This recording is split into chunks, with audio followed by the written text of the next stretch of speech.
All right.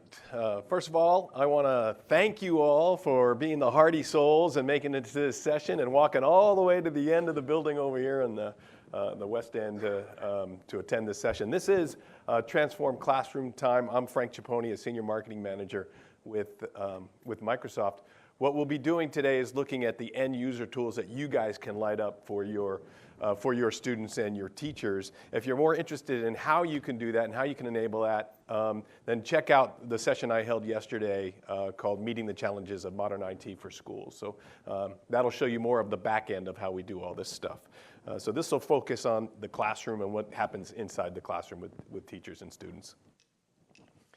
I really want to start with this. It's like, which we all know, we see it every day in our daily lives, is we really live in amazing times of technological progress, right? In fact, the pace of innovation is happening at such, like never before in the history of mankind. They call it the fourth industrial revolution. So it really is changing the way we interact, the way we socialize, the way we work, the way we play, and the way we learn. In fact, technology is changing so rapidly that the world will be a very different place when the students that are in kindergarten today and will graduate with the class of 2030 actually step into that job market. It's a little bit daunting, it's a little bit scary, but there's also great opportunity there. So we want to make sure that our students are prepared for that when they enter that. So advances in technology will not only make our lives easier, but it will cause major disruption in the workforce, right? So automation will begin to eliminate some jobs, up to 50% of the jobs that are associated with lower levels of attainment in education. By the time the class of 2030 graduates, some 11.5 million jobs will be eliminated by automation in the US alone. But with those challenges also comes great opportunity as well. For example, the fastest growing occupations when the class of 2030 graduates will require a higher level of attainment in cognitive skills and like problem solving, critical thinking, creativity, as well as more social emotional skills, things like collaboration and empathy and communication. So in order to prepare the students for this future, we need to make sure that we're changing the way we're teaching them in their classes of today. And most importantly, when it comes to the students of the future, we have to make sure that they are lifelong learners. So what's interesting today on the consumer side, when you think about this transformation and this technology innovation, is we see it every day in our consumer lives, and we get this influx of information and insights every day in the palm of our hands, right here in our phones. For example, Uber, forget what Uber's done to disrupt the taxi industry. Think about what they've done to make a great experience for you as consumers, right? So when you get on that app and you click that you want to ride, instantly you know who's going to pick you up and when they're going to arrive, you know what their car's going to look like, and you know what other riders have rated that driver. So you have a lot of information immediately. One of the things that happened to me this week while I was here, I also got a little note that said Jill, who was picking me up in her Ford SUV in 3 minutes, was exceptionally good at conversation. So when I got into that car, sure enough, Jill started chatting me up. And I was not surprised because I knew she was going to do that. And that's what it's all about. And then when I went home and I turned on Netflix, I was giving all these recommendations of what I might want to watch based on what I had watched in the past.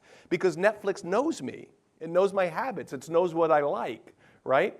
So these same innovations are driving real change in the business world. These same insights and analysis are enabling us to make business decisions faster and better than we've ever made before. And the opportunity it holds for education is there's tremendous promise there for how we can take that kind of service and provide it to our teachers and to our students to enable their learning journeys to be more informed and more tailored to them so that they have a great path forward and they know exactly where they are in their journey, no surprises, because we can serve up that information.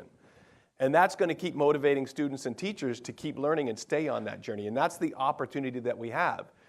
Are we there yet? Do we really feel like we're serving that need today? We've taken steps, but if we're all being honest, we're not quite there yet when it comes to helping students and teachers with that type of service. So what can we do? We know it's never been more critical or urgent to put students at the center of their own learning, right? Because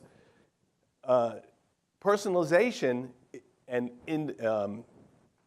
individualized learning, whatever you want to call it, we know that this accelerates academic growth and it accelerates cognitive growth. We also know, given today's education systems and the rapidly changing world around us, that 50% of the students won't be prepared with the skills they need for those high occupation or those fast-growing occupation jobs that will be available to them for the class of 2030. And teachers know this. Teachers agree that personalization is the best way to keep students progressing academically and socially as well. Research backs this up. Students, with a research that we've done with Fresno over the last 2 years, research shows that students that are in this personalized learning plan show statistically significant growth in both math and literacy. And we've known this for a long time as well, that students that are engaged in personalized learning and with collaboration with other students, they attain better than 98% of students that are in more traditional models. So it's absolutely clear that we must fulfill the promise of education technology by transforming classroom time and allowing more of this personalization to happen. Yet we know personalized learning is still a little bit elusive to us. The research that we did for the class of 2030 says that only 40% of students believe they're getting personalized learning. Now that's contradicted by teachers who believe that 60% of teachers who believe they do deliver on personalized learning. So while we won't argue who's right and who's wrong, we do know this, that there is a misperception there between the two groups. So where's the challenges for students? Where are they feeling the most pain? It's really in 3 key areas. They feel like they're not getting tailored content specifically for them. They also feel that they're not receiving personalized feedback from their teacher. And 70% of them that we surveyed feel like the pace of learning isn't right for them, that there's this one-size-all pace of learning that they're trapped into, and that they have to follow along at the speed of the rest of the class. So for teachers, it really comes down to 2 things. The pain points are this: resources and time, right? So if we can unencumber teachers, we can allow them to have the time they need to really deliver on this personalized learning. So let's talk about enabling a student-centric approach and what that looks like. Well, first, we at Microsoft share the same belief as you, that every student has the ability to learn and every student has the right to learn. Now, we know you as IT have many, many different tools that you use to help provide and meet the needs of all the individual students within your school. But that could get very complex in terms of managing for you guys and very cumbersome for teachers in the classroom. In fact, statistics show that a teacher can lose up to 50% of class time meeting the individual needs of their students, whether that's either through accessibility tools or other tools, or just trying to get students all on the same page. So a lot of time within the classroom is being lost just on the teacher doing busy work, basically, and helping students individually instead of at scale. We also know, secondly, that students are very different today than students were a generation ago, right? Students today think differently about the world because it is changing so rapidly. For them, the world is this blended integration, undetectable to them, of digital and physical. For example, they don't remember a time when they weren't connected by Wi-Fi. They just don't. They don't distinguish when they're talking to their friends face-to-face like I am here with you, or whether they're talking to their friends online remotely. They also don't distinguish when they are working in the classroom or if they're working remotely. It's just classwork to them. And it doesn't matter where they are. They just blend all those things together. So they really have embraced their digital world. We need to do the same, embrace the digital world, and leverage it in ways that lights them up in new and exciting ways. And so let me show you a little bit of that.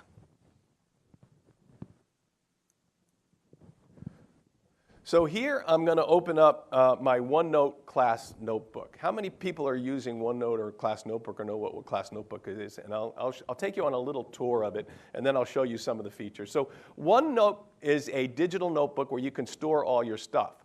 A OneNote class notebook is a specialized notebook that we created specifically for classes that allows the teacher to set up sections for the teacher, for content, and for all the students individually. So as I look on the left-hand side of my OneNote class notebook, this is my class notebook for my physical science class. And for this demonstration, I am Ben here. So if I look at the sections that I have here on the left, so I have the collaboration space. So this space, as a student, I can read and write into this space here, and I see I have several different sections within the collaboration space. The content library, as the student Ben, I can only view and I can pull stuff down from. That's the stuff that my teacher is pushing out to me through this OneNote class notebook. And we build all kinds of tools in this class notebook for the teacher to do that. They can distribute content individually, by groups. So if a student has an IEP or accommodations, the student can send specific content to that student directly. And the student can, he or she could push stuff here in the content library. And then here as Ben, this is my section. This is where I keep all of my class notes. This is where I receive my handouts from my teacher. I also get my homework in here and my quizzes as well from my teacher in here, and I'm doing my homework. So as Ben, I happen to be writing this paper here on the Amazon rainforest. And so I want to show you some of the more important tools that we have built into OneNote and then other areas within Office 365. So if I go into the View tab here in OneNote, we have this tool called the Immersive Reader. This really helps students of all abilities learn how to read. Everyone from students with like ADD or dyslexia, or just for English language learners, first-time learners, all types of reading abilities and levels can benefit from the Immersive Reader. So I clicked on the Immersive Reader, and right away I'm taken into this interface that looks very different from what I was working in OneNote, but I'm still in OneNote without ever moving it. If I want OneNote to read this text out loud to me, I just play it here. The Amazon rainforest. The Amazon I have the ability to adjust the speed. covers an area as large as the 48 contiguous United States. I also have the ability to change the voice selection from male to female. So I can customize this just right here within this interface. And it is a dizzying array of And notice how it highlights the words as it's reading. So for English language learners or first-time learners, seeing the word highlighted as you're hearing it audibly helps you comprehend that word. I have lots more other tools I can do in here. For example, I can change the text size. So I can make it larger or smaller depending on my own capabilities, right? So I can do that. Here's the beautiful thing about this. The student is doing all this on their own. The teacher doesn't have to take any time away from the class to set up the student to access these tools. It's built right into OneNote. Here's another beautiful thing. It's free. It comes free with OneNote and Office 365. It also comes free inside Edge, and I'll show you what that looks like too. So the student has the ability to manipulate the text size.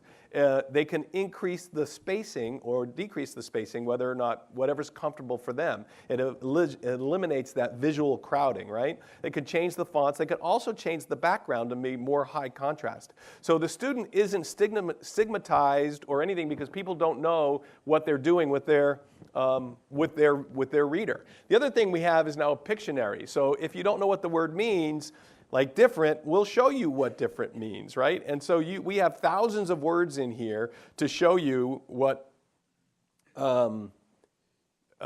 different words to help you understand what those words mean. So this is Immersive Reader. If I were to leave OneNote, this was built in OneNote. The cool thing about Immersive Reader, it was built first as a hackathon project at Microsoft for OneNote, and we quickly saw the benefits across all tools for it. So it has spread like wildfire.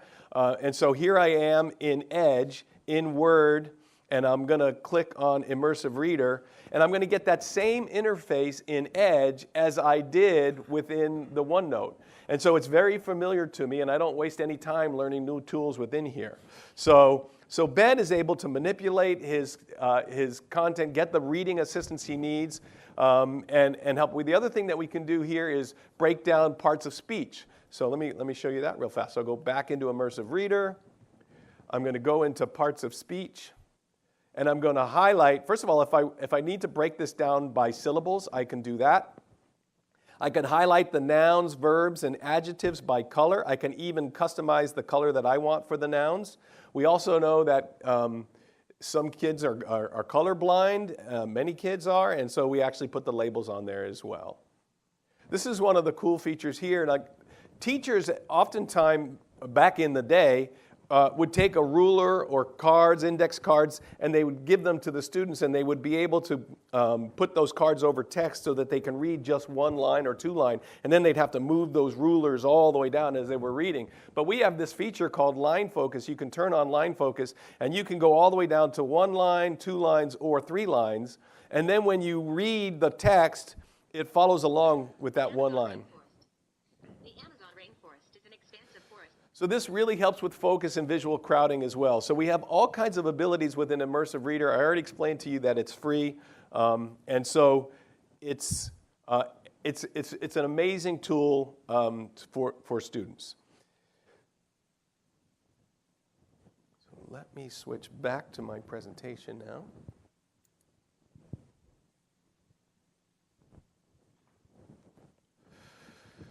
So let's talk about the primary barriers for teachers that we talked about around delivering personalized learning. It really is a shortage of resources and time. 70% of teachers say that it is the lack of time that is really hindering them from delivering on the promise of personalized learning to their students. 30% of teachers say they really want to deliver personalized learning, but they're not even trying. So there is a big opportunity there.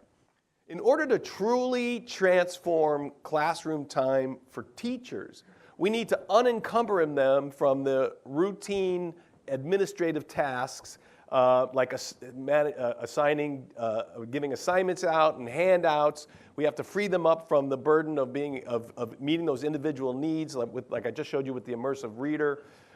We have to make it easier for them to push out tasks to students. We really have to make it simple for them to get their assignments back, to quickly assess them, get insights from their students, and then deliver that customized, personalized feedback that students want. And we have to make that super simple for the teachers to do. The other thing that we need to do for the teachers is really help them get connected to other teachers in these communities of practice so that they can share best practices, they can share resources, they can really improve instruction, whether that's within their own building or across the district or across the world, actually, right? So Forrester Research has done a total economic impact study, a TEI study for us just last year. And in doing that study, they talked to several schools around the world that had deployed Office 365 and Microsoft 365. And what they found is that IT, by using a thing called Student Data Sync, which connects your SIS system to Office 365 and lets you automatically create teams in OneNote Class Notebook, just like I just showed you, that could save teachers up to 216 hours a year for each teacher in your school. That's a lot. That's about 8 hours. That's like a day a week for these teachers, right? So that's a lot. What would teachers do with that time if they had that time? Well, they would pour that right back into their student, working with their students, right? So 216 hours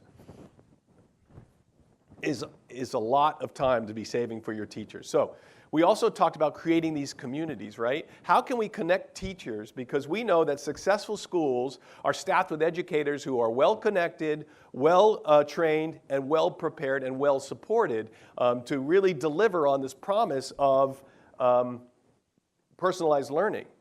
And the more teachers can stay connected with one another and share best practices and lesson plans and pedagogy, it's better for the students. And the more they can stay connected with teachers, they can share these resources, share these best practices, not only with teachers down the hall or teachers across the district, but with teachers across the world.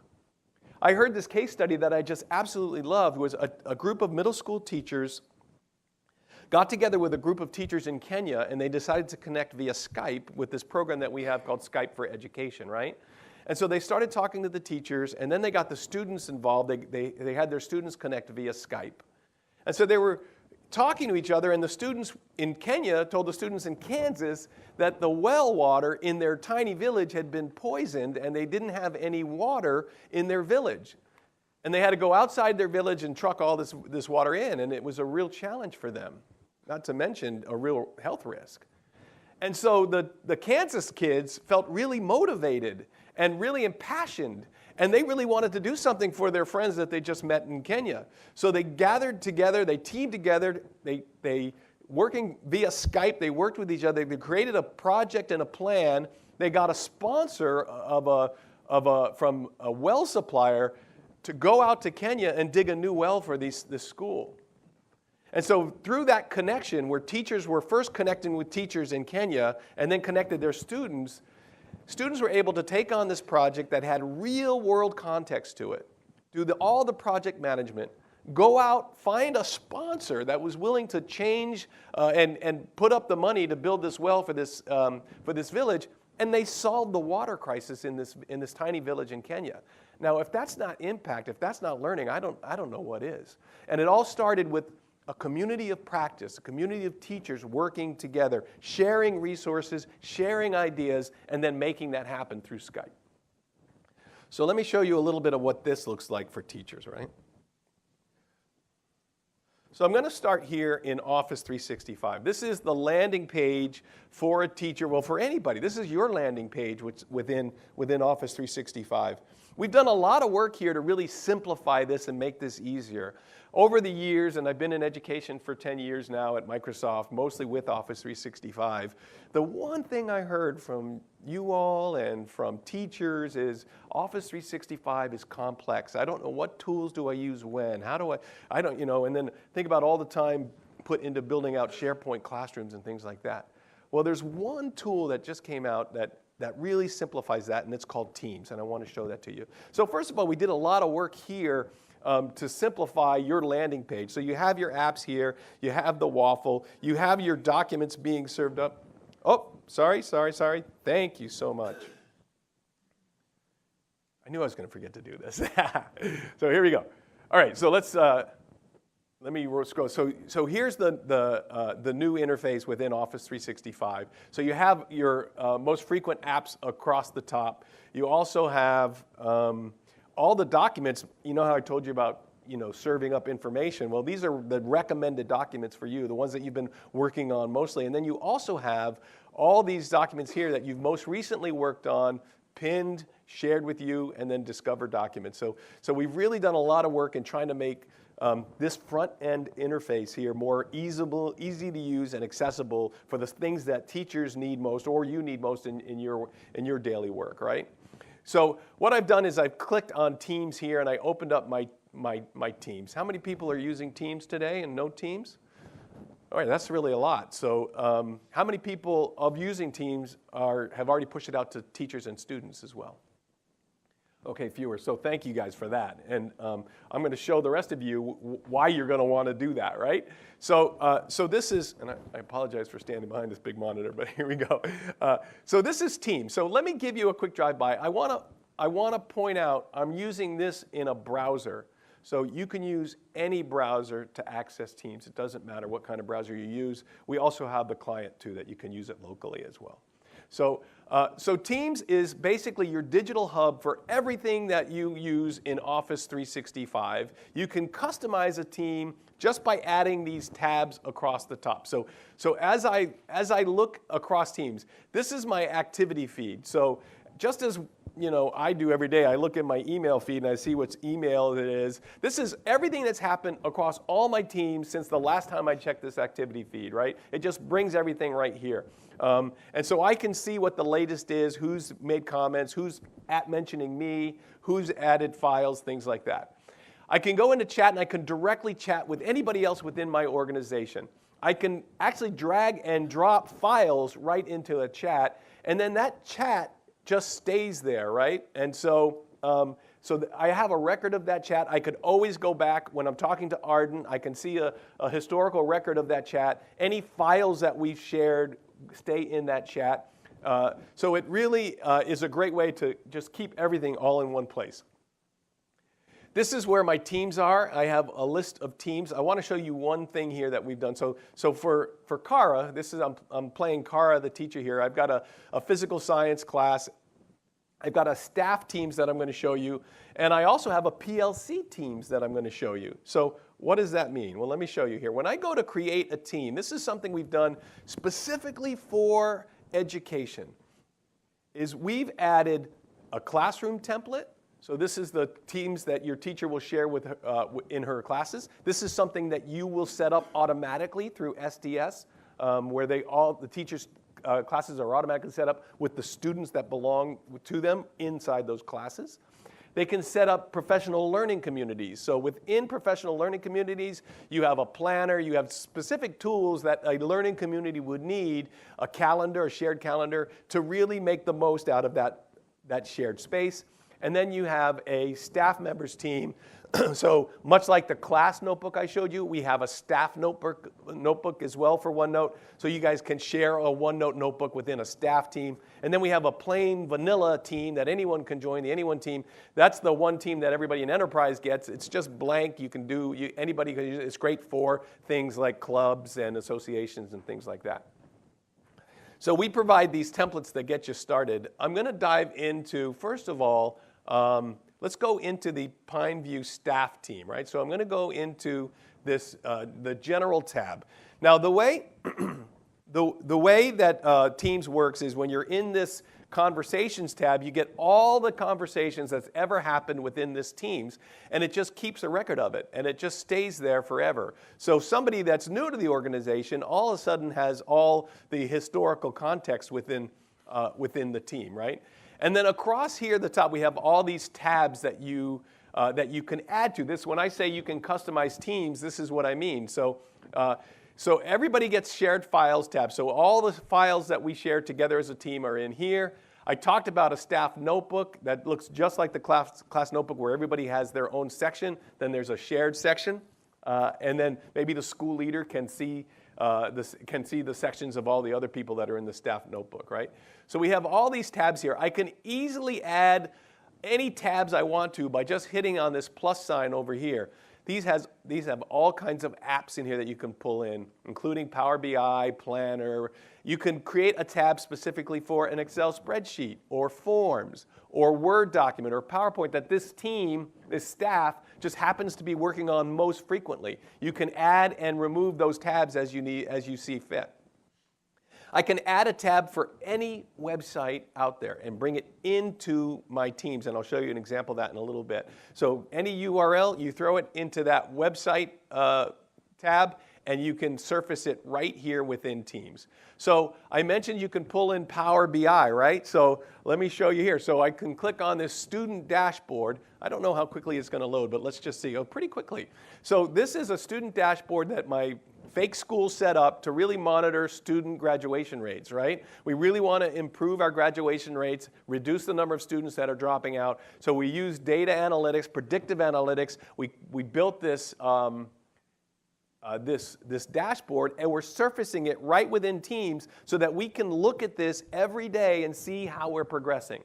And it could be anything. And while this is a fake example, it's a real scenario, right? The Tacoma School District actually did this, and they went from a 50% graduation rate up to 80% in a couple of years. So with the power of data and predictive analytics. So there's all kinds of ways you can customize your school, your staff teams. Here we have our calendar in here. And it would load up if I took the time to let it do that. I mentioned an Excel spreadsheet in here, so you can share information, make it easy to work together. And when you're in a document, you could also click on the chat button here, and so you can have this conversation with people working on that document. It gets stored right inside Teams, so you don't ever have to lose that interaction between your team members. And so I'm showing you this from a teacher perspective, but let's just pause a minute and think about the student capabilities with these same functionalities, working on projects together, working in teams together, sharing ideas, collaborating, sharing content, and having it all stay right within that Teams so you don't ever have to leave Teams to go, where did I put that file? You're not wasting time in the classroom saying, let me jump over to this website, because the website is already in Teams and you don't need to do that. And I'll show you some of that in Teams. The other thing I want to show you really quickly is a PLC Teams. This is what a PLC team looks like, a shared notebook. You can actually, what's one of the cool things about the PLC, like a PLC, if you think about it, could be a math department within one school. It could be a school district of math teachers. It could be anything from anywhere, right? Any number of teachers from anywhere. With Teams, what you're able to do is set up a meetup right within your, right within Teams. So this does connect to Exchange Online. You're able to look at your Exchange Online calendar right within Teams, but then when you go back into that PLC team and you wanted to start a meeting up right here inside this conversation, you could start a meeting immediately in here. You can schedule a meeting right within Teams, and then when you join that meeting, it starts up. It's all the same functionalities as Skype for Business. You join that team, you can record that meeting, you can attach documents, it captures all the IM that's happening during that meeting, and then it automatically, without having to do anything else, stores it right back into that Teams. So it's within context and everything's within that single place. So when you think about that, what you're doing today with Skype for Business and SharePoint, you might jump into a meeting that's in your Outlook. You jump into that meeting, you record the meeting, maybe your notes get taken over here, and then after you record that meeting, you then have to go back into the recording manager, grab that file, put it on SharePoint, put it in an email, and send it out to everybody. That's all gone because it's all inside Teams now, right? So it makes it super simple for you to just have all the information within context. And now when you think about that in terms of what that means for the students, it's the same idea. Everything the student needs within context of this physical science period is within here, within Teams. Now, here's an oceans presentation that the teacher is sharing with the students. The student does not have to leave Teams. They just click on Teams and it opens up right within Teams. And now the student can either view this presentation within Teams, they can edit this presentation within Teams, they can also jump out of Teams and they can edit in PowerPoint or they can edit PowerPoint online. Notice the transitions there that between the different slides, right? And so this is just the slide viewer within Teams. I mentioned that you can customize it you can add Flipgrid. So this teacher, by the way, we just acquired Flipgrid, which is a video service. I don't know if you guys are all familiar with Flipgrid, but this teacher, Arden, Cara, has pulled in Flipgrid into this Teams and made it a tab so the student can easily find Flipgrid. So now when the student logs on or signs on to Flipgrid and then logs in, right there within Teams is the web browser of Flipgrid, right? So I love this kid. So again, keeping everything in context. Notice the chat conversation that's happening over here on the side within context of this Flipgrid assignment. So let me close this down. So you can change these tabs any way that you want to. You can add as many as you want, right? So here's other tabs from the teacher. So, all right. So that's kind of Teams in a nutshell. The other thing I want to show you is over here on the left-hand side, all the files associated across all your teams are aggregated right here within the file. So you don't even have to remember which team that file was in. It automatically gets surfaced right here. And then all the assignments that you have get aggregated right here as well. And I'm going to dive into assignments now here, right? So these are all the assignments. I'm looking at this from a teacher perspective. So this is Cara's, all the assignments that she's pushed out. But it's all right here on the left-hand side, all aggregated from all of your classes into this one view. So let's go back now into this Teams, and I'll show you how a teacher would push out assignments, right, and do that stuff. So, one more thing about the tabs. So this is the general conversation tab. Everybody can have access to this. Within this team, within this classroom, a teacher can do groups. So that group over there, you can have your own section of this team to work on your project. This section here can have your own section. That's what this project team 1 and project team is, right? 2 is that I can create these channels within this team so that I can create subsegments of my classroom and have them work on classes together. Another way for a teacher to save time by easily dividing up groups and giving them all the tools they need instantly, just like that. Okay, so let's go into assignments, and I'll show you, before I go into assignments, I'll show you one last thing. So the class notebook here within is built right into Teams. So I showed you, I started this presentation, the demo, with Ben looking at his class notebook. Well, that class notebook came from this Teams here. When you guys automatically create classrooms for your teachers with the rosters already inside the Teams using SDS to deliver that to your students, it creates these teams and it creates these class notebooks so the teacher doesn't have to do anything. Now remember, in the student notebook I showed you, it had a collaboration space so that every student can share and collaborate within there. It had a content library that the teacher can push things out. And then you saw Ben's section, right? Ben was, he just had that one section, but the teacher can see Adele and Al and Alex and Alfonso. The teacher can see all the student sections, and they can go right in there and instantly see what that student is working on. They can go, if they push out a handout or push out something that they want the students to work on, they can dive right into that homework section of this student, look at the homework that the student's doing in virtually real time, and then provide feedback right to that student. So we talked about providing personalized feedback.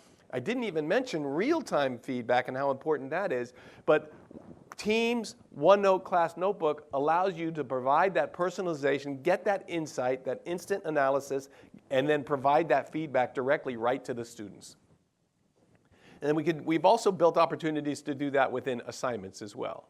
So the other big time sap for teachers is really pushing out assignments, especially when it comes to students of different abilities where they have to meet accommodations or something like that, and then grading those assignments and getting that feedback back to the student, right? So we built this assignment workflow right into Teams that connects everything together, that allows you to have a seamless experience with your student in creating the assignments, attaching documents to that assignment, building out a rubric for that assignment, pushing it out to the various students or multiple classes, bringing it back into Teams, grading it, pushing it back out, giving feedback and pushing it back out. And that's what I'm going to show you here. So just a quick time check. So these are all the assignments that I have created and have pushed out to my students already. I can easily see how many have been turned in of all the students that have been pushed out to, right? I'm going to jump into this Oceans presentation. It's a draft version. I started creating this assignment. I saved it as a draft. I don't have to complete it right away. But here's what you can do. You can, first of all, you can push this out to one class, or if I have several class periods of the same type, I can check those boxes, and now I do one assignment, and I push it out to all my classes just from this one interface. If I have to provide accommodations, I can come into students, and I can push out an assignment to all students, or if I have a different handout for certain students, I can select those students and push that assignment out to them. So this allows me to provide tailored content that we talked about, that the students feel like they have to have. And when students have an accommodation, my son had accommodations all his scholastic career. He was embarrassed when he would get a different handout from a teacher, where the teacher would hand out a bunch and then another teacher would go and hand out this to this student and that student. That removes that stigma, that the teacher can just hand out that assignment to all those different students without anybody knowing they got something different, right? So that's a really cool thing. as a parent with a student with special accommodations, it really is. So you can add the title and the instructions, and then you can add here resources, and they really could be anything. I've got a Word document that I want the students to edit their own copy, and I can even change that permission so that they can't edit that. And yes, every student gets their own copy, and no, students can't see other students' work, right? And then here's another resource. I want them to view this video from National Geographic, so I could push out that link. It could be anything. I could add all kinds of resources, keep adding to them, right? And then I can, when does it due? Can I assign it later and schedule it and assign it maybe, I can build out my whole curriculum out here and just assign it one right after the other, right? I can allow late turn, and then I can assign it points. And so here's the really cool thing here is I can then go in, this is pretty much brand new for us, is I can create this presentation rubric, right? And I create all these areas that I want the kids to focus on, and I can or cannot, I don't have to, assign points depending on the level they attain according to this rubric. Now, one of the things I've heard about this is two things. This is when remember when I talked about no surprises?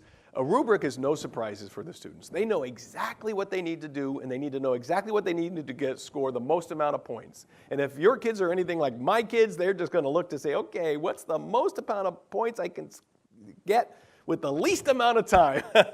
and so they will know exactly from that rubric. Another thing that teachers do, which is a great best practice, is they get the students to help them build this rubric too. So now the students have ownership in this, and they feel, okay, and now they're like, okay, I want to go after that because I decided that's what I wanted to go after, right? And so you can export this rubric to Excel, and you can save it for later, you can bring it in. And then I'll show you exactly what that looks like when you return it. So, and then I can push this assignment out according to the parameters that I set, okay? So pretty cool. So now the students get it. They see it in their teams. They get it on their calendar. They get it in that assignment button that I showed you before, right? So if I'm coming back here to assignments, don't fail me now. Teams, we're doing great. Come on, Internet. Okay, so now let me jump into one that's been turned in, right? So I'll do this oceans presentation, okay? So now I sent out this oceans presentation. The assignments are coming back in. So let me review them. Okay, they haven't all come back in, as you can tell. You saw two there. I can quickly look to see how many I viewed. This is my little dashboard within this assignment. I can see how many have been turned in, and I can see how many left I have to review. Now Ben, who was our student earlier, has turned his in. So let's take a look at his. Here's his oceans assignment that he turned in. Now I can edit this document in Word, provide comments right within here. I don't have to leave this interface. Notice I have Immersive Reader right here as well. I mean, we put it everywhere, right? So now what I want to do is I want to look at the rubric that we put together. And I can assign, if I read Ben's paper, and it's like, okay, he doesn't really show a great understanding of the topic. He's probably right here around too, a good understanding of parts of the topic, right? And so I'm going to enter feedback. It's like, hey, Ben, great job, right? Great job. You know, get more data in here to score more points, right? Or whatever it might be. Whatever it might be. So now Ben has real tangible feedback related right to this project that he knows exactly what he needs to do to score better on the content portion of this rubric, right? I can go into collaborating with peers, I can go into enthusiasm, and when I change the rubric, and where I'm, notice the numbers up here are changing as well, so that I can it automatically assigns the points that I'm giving to them. And then when I leave this, it'll automatically push that out to Ben. So that's rubrics within assignments. And then I can quickly then just go through each one of my students right here from in this same interface. So I only have a minute left. There's one thing I want to do is I want to show you a video how this all comes together at Fresno United and how they took a personalized learning initiative and saw real changes in their classroom, real changes with their teachers, and real progress in meeting the needs of all their individual students. So let me get rid of this.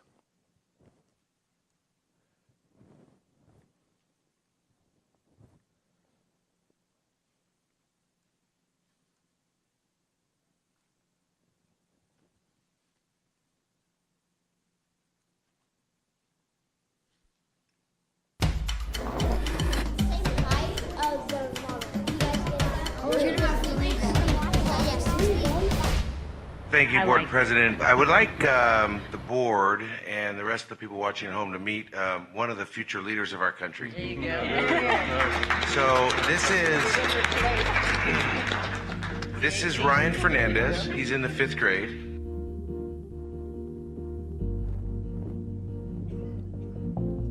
So I would like to explain what this means to me because you see, with everything you can do with Office 365 is amazing. You can have things organized with Teams, you can have folders with different subjects in it, and you can Skype with other kids, but for learning. Like a puzzle where you have to solve things and figure things out. Let's go to Teams, open up those computers. This initiative spans multiple departments and brings people together in a very collaborative way. We need to address learning for all of our students.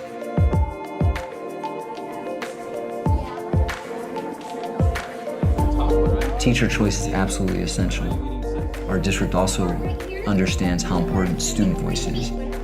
We're using blended learning, and technology can help us do everything. I can be able to help other people. Ryan has some difficulties at the beginning of the year with behavior, and him being in this environment where he gets to make a lot of his choices help calm him down and give him that confidence that he needs. It's a game changer with regard to me being able to meet their needs specifically. They're able to drive their own instruction, and that results in not only higher achievement, but greater student buy-in. I love teams because they can build on each other and learn from each other, and so they'll explore a little bit more. It's just connecting to students at the place that they're at. I would suggest educators really jump on board with technology because our students are ready. They're ready to take off. Students have to be part of giving feedback to the system. That's a rich experience that can be done when you get data fast and you surface it in graphs and bubbles and creative ways and colors so that students are engaged. We all know each other's data, so we can raise the scores or remediate any weaknesses we have. When we teach our teachers how to engage their voice, we want that to be applied in the classroom as well. When the students' experiences are driving the core of why we do what we do, then the meaning is always there. People are going to end up having technology everywhere, and you'll be able to have a deep discussion. We'll have people trying to learn more and more.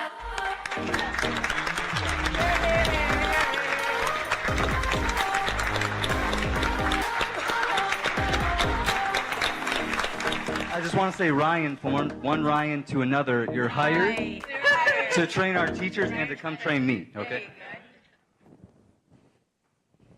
All right, thank you all very much for your time. I went a little bit over. I appreciate you coming out here today. I hope you all had a great Ignite.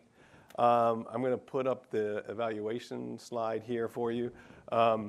And hopefully we get to see you all next year, and I hear great stories from you all about all the great things you're doing in your school. So thank you all very much.